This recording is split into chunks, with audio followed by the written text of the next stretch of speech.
This is a love poem from a mouse to Cinderella. Yes. Whatever. I know I'm going to say it again in English. You kids want to put that on there. This is a love poem from a mouse to Cinderella.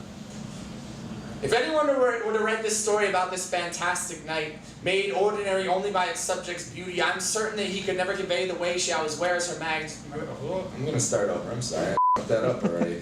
Yeah, I'm a national champion. Yeah. Alright, one more time. I won't screw it up this time.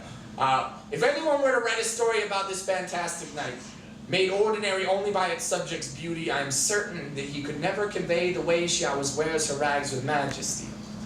This tuxedo is suffocating, and in a few minutes, I'm not going to remember any of this. So listen closely.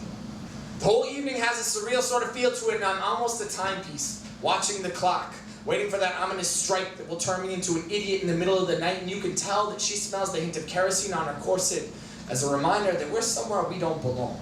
And that in every quarter turn, she hears the footsteps of her stepmom, and from the first moment she held me, I've known all along that a day would come when I would prove your common knowledge wrong. You see, people mistake courage with stupidity. Though my kind is cautious, we don't exist timidly. I survive poisons, cats, and traps, but this tuxedo is killing me, and I realize right now that you're all a lot like me. Not very smart. Trapped in tiny cages. Fashioned from buttons and latches, corsets and top hats, capes and glass slippers, ball gowns and watch caps. And I understand now how hard it must be to have very few siblings and never go hungry. Because I've loved her forever. She hardly knows me. We live in this world as two separate species, and the pieces of pleasure that I drew from her daily were absent-mindedly kind as she called for a fairy. She is undoubtedly the most lovely creature alive.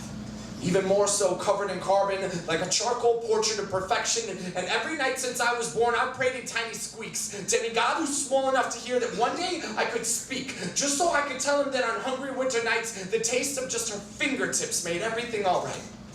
So here I am, well dressed in pink flesh, colossal and motionless, counting the seconds as she dances there, timeless, and a soft-hearted radiance too sublime to call gorgeous, falling fast for a prince who I know does not feel this, and I'm trapped in an uneasy alliance with time and my doom.